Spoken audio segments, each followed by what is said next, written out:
ये आप स्क्रीन पर अपनी कुंडली को देख रहे हो।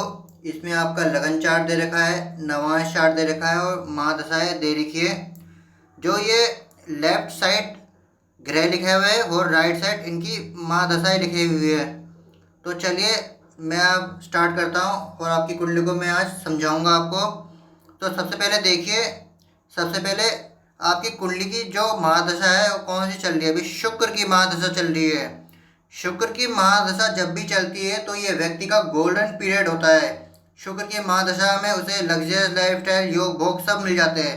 बट उसके लिए एक शर्त ये है कि शुक्र की जो पोजीशन है वो कुंडली में बहुत अच्छी होनी चाहिए। अब देखिए, शुक्र की महादशा 2026 तक चलेगी। अब देखते हैं आपकी लगन कुंडली में कि शुक्र बैठेगा है। देखिए ये आपकी लगन कुंडली। अब आपकी लगन कुंडली में देखिए शुक्र जो बैठे 5वें घर में बैठे हैं। ये तो बहुत अच्छी बात है। शुक्र जब भी 5वें घर में बैठते हैं, शिक्षा आपकी बहुत ज़्यादा चमकीली हुई होगी।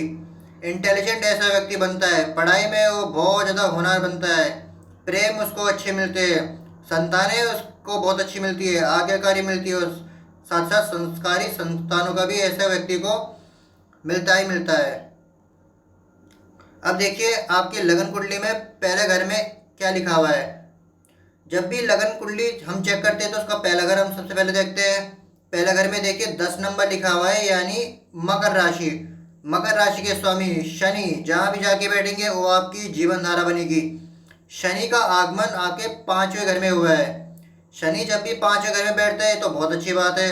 लग्नेश का आगमन त्रिकोण भाव में हो जाना, यानी 1, 5 और 9, इसे हम कहते हैं त्रिकोण भाव। जब भी लग्नेश का आगमन त्रिकोण भाव में होता है तो बहुत अच्छी बात मानी जाती है। अब इसे समझिए। देखिए शनि जो है 5वें घर में बैठ गए, ये तो सफलता आपको बहुत ज़्यादा दे देंगे क्योंकि ये पवित्र भाव माना गया है। अब देखिए शनि वृषभ में बैठा है, ये भी बहुत अच्छी बात है। मेहनत मशक्कत की राशि बोली गई है वृषभ। अब देखिए इधर शनि जो है 19 डिग्री के, इन पे कोई कमी नहीं है। अब देखिए इधर कौन कौन बैठा हुआ है। अब सबसे पहले इसमें ध्यान दीजिएगा, जब भी शनि 5वें घर में बैठते तो ये बताते कि लाइफ में आपको स्ट्रगल बहुत ज़्यादा मिलेगा। शनि 5वें होने से स्ट्रगल बहुत ज़्यादा बढ़ता है, क्योंकि शनि जब भी पहले घर में बैठ जाए या फिर 5वें घर में बैठ जाए तो ये ज़िंदगी में आपका जन्म तब हुआ था जब आपकी फैमिली स्ट्रगल कर रही थी और आपके पिताजी को उस टाइम पूरी सफलता नहीं मिल पाई थी, तभी आपका जन्म हुआ था। जब भी शनि 1 में बैठ जाए, 5 में बैठ जाए तो ये बच्चा ऐसे जन्म लेता है जब उसकी फैमिली स्ट्रगल करती होती है। शनि जब भी 5वें में बैठते हैं तो थोड़ा बहुत ये शिक्षा में व्यवधान देते हैं, बट ये शिक्षा को होने देते हैं। अब देखिए इधर 5वें घर में जो है आपके बहुत सारे ग्रह बैठे हुए हैं, उसको भी मैं अभी एक्सप्लेन करता हूँ। 5वें घर में बहुत सारे शुभ ग्रह भी मुझे दिख रहे हैं और अशुभ ग्रह भी मुझे दिख रहे हैं। अब देखिए इधर वीनस बैठे हैं, इसका तो मैं बता ही चुका हूँ। शुक्र जब भी 5वें बैठते हैं तो बहुत अच्छी बात होती है, चमकीली शिक्षा और ये सब मैं बता ही चुका हूँ अभी। अब देखिए शुक्र अपनी ही राशि में बैठे, स्वराशि के शुक्र है, वृषभ इनकी ही राशि है और शुक्र में कोई कमी भी नहीं है। इधर देखिए शुक्र 12 डिग्री लेके बैठे हुए हैं। अब इसे और समझिए। इधर देखिए अब इधर राहु भी बैठ गए, राहु भी वृषभ लेके बैठे हैं, ये भी इनकी मित्र राशि बोली गई है।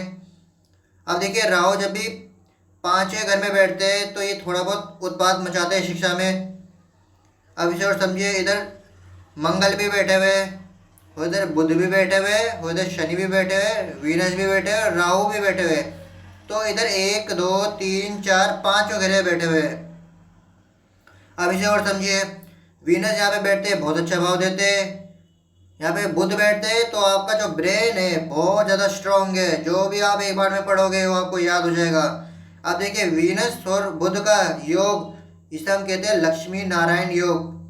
ये तो बहुत अच्छी बात है। लक्ष्मी नारायण योग जो लगा है आपको, ये बहुत ज़्यादा सफलता में वृद्धि ये करता ही करता है। अब इसे और समझिए। जो वीनस और राहु का जो कंजंक्शन होता है इसे हम कहते हैं लंपट योग। लंपट योग में होता क्या है कि प्यार प्रेम प्रसंग में एक बार व्यक्ति का नाम जरूर खराब होता है, तो हमें प्यार प्रेम प्रसंग नहीं पढ़ना है और जवानी में ये भी व्यक्ति का एक नाम जरूर खराब करते हैं। तो लंपट योग की रेमेडी हमें करनी पड़ेगी। अब देखिए राहु और मंगल जब भी एक साथ बैठते हैं इसे हम कहते हैं अंगारक दोष। अंगारक दोष होता क्या है, हर काम में डिले, कहीं भी जाके हाथ डालोगे तो उसमें सफलता नहीं मिल पाएगी, सफलता बहुत दूर जाके मिलेगी और साथ साथ सफलता में बहुत ज़्यादा डिले ये करते करते अच्छा भाग्य उदय नहीं होने देते, और साथ साथ व्यक्ति को बहुत ज़्यादा एग्रेसिव भी बनाते हैं। तो अंगारक दोष की रेमेडी भी हमें करनी है। अब देखिए इधर जो मंगल और शनि का जो योग होता है इसे हम कहते हैं अस्थिभंग दोष। अस्थिभंग दोष जब भी लगता है तो व्यक्ति के बॉडी में फ्रैक्चर होता ही होता है। साथ साथ व्यक्ति को ये अपने परिवार और कुटुंब से दूर करते ही है। ये व्यक्ति का अग्रेशन हद से ज़्यादा बढ़ा देते हैं। व्यक्ति है ये सोचता है कि वो किसी का भी मर्डर कर सकता है। अंगारक दोष ये करता है। अब इसे और समझिए, माफ कीजिएगा, ये अस्थिभंग दोष करता है, अंगारक मैंने बोल दिया था। अब इसे और समझिए, देखिए जो इधर अब देखिए वीनस और शनि, ये वीनस और शनि इनका तो कोई योग होता ही नहीं है। अब इसे और समझिए, इधर जो मरकरी है और राहु है तो इसे हम कहते हैं जड़ योग। जड़ योग होता क्या है इसे भी आप समझिए। जड़ योग हम उसे कहते हैं जिसमें इंस्पिरेशन, प्रेरणा कब लेना। राहु भगवान ने इधर आपकी बुद्धि को भी पकड़ लिया है, तो राहु भगवान के साथ मिलकर सभी ग्रह को इन्होंने अपनी चपेट में ले लिया है। तो ये शिक्षा का घर है, प्रेम का घर है और संतान का घर है। तो शिक्षा में पहले लाइफ में फेस में प्रॉब्लम देंगे, या फिर स्ट्रीम चेंज करना पड़ेगा आपको, या फिर पढ़ाई में डिसकंटिन्यू देते ही देते हैं। तो इसमें हम सबसे पहले अंगारक दोष की रेमेडी करेंगे, फिर मंगल शनि की हमें रेमेडी करना है, अस्थिभंग दोष की। उधर देखिए जो बुध है इनकी डिग्री हमें बढ़ानी है। 6 डिग्री पे बुध बिल्कुल भी बल नहीं देते। अब देखिए प्रभाव बुध का यहाँ पे कम है, तो यहाँ पे एक पन्ना आपको धारण कर लेना है। अब इसे और समझिए, जो इधर देखिए केतु भगवान जो है यहाँ पे मंगल की राशि रह के बैठे हैं। केतु भगवान को शनि और मंगल की राशि में नहीं होना चाहिए, वरना ये शनि और मंगल को उद्वेलित कर देते हैं। अब देखिए केतु भगवान लाभ के घर में बैठे हैं, ये तो बहुत अच्छा लाभ देते हैं, जगह जगह से ये आपको लाभ देंगे। बस मंगल को शांत करना पड़ेगा, केतु आपको भाव देना स्टार्ट कर देंगे। अब इसे और समझिए, अब देखिए लाभ का जो स्वामी है ये भी मंगल बने, मंगल जाके 5 में बैठ गए, राहु भगवान ने इनको भी पकड़ लिया है। इसको हम कहते हैं अंगारक दोष। तो लाभ आपका यहाँ पे फंस गया है। अब इसे समझिए, यहाँ पे धन के लिए हम देखते हैं दूसरा कॉलम, दूसरे कॉलम में भी 11 नंबर लिखा है। शनि के साथ मंगल का दुर्योग लग गया है, तो धन भी आपका फंस गया है। तो देखिए इधर यहाँ पे एक साथ सारा खेल हो गया, सारी गड़बड़ी हो गई। राहु भगवान ने सभी ग्रहों को दोष लगा दिया है इधर। तो धन और लाभ ये दोनों बहुत ज़्यादा पीड़ित हो गया आपका, इसको हमें ठीक करना है। अब इसे और समझिए, इधर देखिए जो बृहस्पति है आपके 6ठे घर में जाके बैठ गए। बृहस्पति जब भी 6ठे घर में जाके बैठते हैं, 3 नंबर मिथुन राशि इनकी शत्रु राशि कहेगी, बुध की राशि है। अब देखिए बृहस्पति जब भी 6ठे घर में जाके बैठते हैं तो पेट की समस्या ये देते ही देते, लगातार देंगे ये। गुरु जब भी 6ठे घर में जाके बैठते हैं तो पेट का दर्द ये हमेशा लगाए रहते हैं, दवाई खाने के बाद भी और ठीक नहीं होता है। गुरु जब भी 6ठे घर में जाके बैठते हैं तो विवाह में दिक्कत आती ही आती है, डिवोर्स की स्थिति गुरु क्रिएट करते ही करते हैं। तो गुरु पे हमें काम करना ही होगा।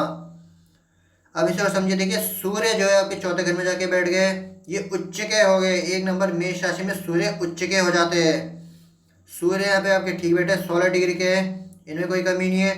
सूर्य का 4थे घर में जाके बैठना ये थोड़ा बहुत कष्टदायक होता है फैमिली और परिवार के लिए, क्योंकि सूर्य जब भी 4थे घर में जाके बैठता है तो फैमिली में कोई ना कोई एजेंडा इश्यूज रखे रहते हैं, बट यहाँ पे ये आपको भाव दे देते हैं। अब देखिए सूर्य की जो दृष्टि पड़ रही है, 1 2 3 4 5 6 7 दृष्टि से 10वें घर को देख रहे तो सफलता है, कर्म में वृद्धि भी करते ही करते। अब इसे और समझिए, इधर तो चंद्रमा है, इधर 12वें घर में जाके बैठ गए। जब भी चंद्रमा 12वें घर में जाके बैठते हैं तो ये मन को बहुत ज़्यादा पीड़ा देते हैं, ओवर थिंकिंग का भाव लगाए रहते हैं। व्यक्ति बहुत ज़्यादा मूडी हो जाता है जब भी चंद्रमा 12वें घर में जाके बैठते हैं। व्यक्ति का एक काम में कभी मन नहीं लगता है, व्यक्ति सदैव मन से पीड़ित और उदास रहता ही रहता है जब भी चंद्रमा 12वें घर में जाके बैठ जाए। अब इसे समझिए, हमने आपका लगन चार्ट समझ लिया है, अब हम आपका नवांश चार्ट समझते हैं। नवांश चार्ट में देखिए इधर राहु और सूर्य एक साथ बैठ गए। दोबारा समझिए, देखिए तीसरा घर है पराक्रम का घर है। इधर राहु सूर्य एक साथ बैठेंगे तो पराक्रम में रोक लगा देते हैं, यानी आपका आउटकम जो है निकलेगा नहीं है, बहुत कम निकलेगा आउटकम। कठिन मेहनत का फल आपको ना के बराबर मिलेगा। जो भी आप प्रमोशन की चाह रखते हो वो प्रमोशन मिलने में आपको बहुत ज़्यादा डिले होगा, क्योंकि राहु सूर्य एक साथ आ गए। तो हम कहते हैं ग्रहण दोष। ग्रहण दोष जब भी लगेगा पिता का आपको बहुत ज़्यादा ध्यान रखना है। ऊपर जो सूर्य उच्च के आपको प्रभाव देते हैं, अब वो आगे जाके नहीं देंगे। सूर्य पे आपको एक रेमेडी करनी पड़ेगी, ग्रहण दोष की रेमेडी मैं दे दूंगा आपको। अब इसे और समझिए, इधर देखिए मंगल और शनि दोबारा आ गए एक साथ, अस्थि भंग दोष दोबारा इधर स्व राशि में, माफ कीजिएगा स्व हो गया है इधर। इधर ये जो वर्गोत्तम भाव दे रहा है अस्थि भंग दोष, ऊपर भी शनि मंगल एक साथ, इधर भी शनि मंगल एक साथ, तो हड्डियों का आपको बहुत ज़्यादा ध्यान रखना है। ज़्यादा ओवर स्पीडिंग में बाइक नहीं चलानी है, वरना एक्सीडेंट होने का खतरा ये लगाए रहते हैं। अब देखिए इधर मंगल और शनि जब भी पहले घर में बैठते हैं, नवांश चार्ट में अगर पहले ही घर में पापी ग्रह बैठ जाए तो हस्बैंड वाइफ के बीच में लड़ाई झगड़ा ये होते ही रहता है, कभी ये रुकता नहीं है। अब देखिए नवांश चार्ट से हम चौथे घर से वैवाहिक सुख देखते हैं। अभी 6 नंबर लिखा हुआ है, 6 नंबर के स्वामी बुध जाके वो 12वें घर में बैठ गए, माफ कीजिएगा 10वें घर में जाके बैठ गए, 12वीं राशि में बैठे हो। तो बुध जो है कर्म के घर में जाके बैठे तो नीच के हो गए बुध। देखिए बुध जो है मीन राशि में पूरे नीच के हो जाते हैं, नीच का भाव देते हैं, तो वैवाहिक जीवन का सुख भी यहाँ से हट गया है पूरा। यहाँ पे पहले ही शनि मंगल हस्बैंड वाइफ में लड़ाई कराएंगे ही कराएंगे आपके और आपकी पत्नी के बीच में। अब इसे और समझिए, इधर देखिए जो गुरु है वो 10 में आके बैठ गए, कारक भाव माना गया है गुरु का, गुरु कारक माने गए 10 में। अब देखिए स्वराशि के गुरु है, अपनी राशि मीन में बैठे। जब भी आप बृहस्पति पे रेमेडी करोगे ऊपर लगन कुंडली में, तो गुरु आपको बहुत अच्छा भाव देने के लिए बैठे हुए हैं। अब देखिए इधर शुक्र जो है लाभ के घर में बैठे हैं, शुक्र जब भी लाभ के घर में बैठते हैं तो बहुत अच्छा भाव ये भी देते ही देते हैं। अब इसे समझिए चंद्रमा दोबारा वर्गोत्तम हो गए, इधर भी 12, ऊपर भी लगन कुंडली में 12 घर में चले गए, तो ओवर थिंकिंग बहुत ज़्यादा दे दी है, दिन भर आप सोचते रहते हो। अब इसे और समझिए, इधर जो चंद्रमा है वृषभ में उच्च के हो गए। देखिए उच्च का भाव लीजिए आप, जैसे आप रेमेडी करोगे चंद्रमा आपको बहुत अच्छा भाव यहाँ पे प्रस्तुत करेंगे ही करेंगे। अब इसे समझिए, देखिए केतु जो है यहाँ पे 9वें घर में जाके बैठ गए, बहुत अच्छा भाव देते हैं, धर्म से भी आपको जोड़ेंगे। अगर आपको जानकारी पसंद आई हो, श्री गणेश कीजिए, एस्ट्रो ज्ञान को सब्सक्राइब कीजिएगा।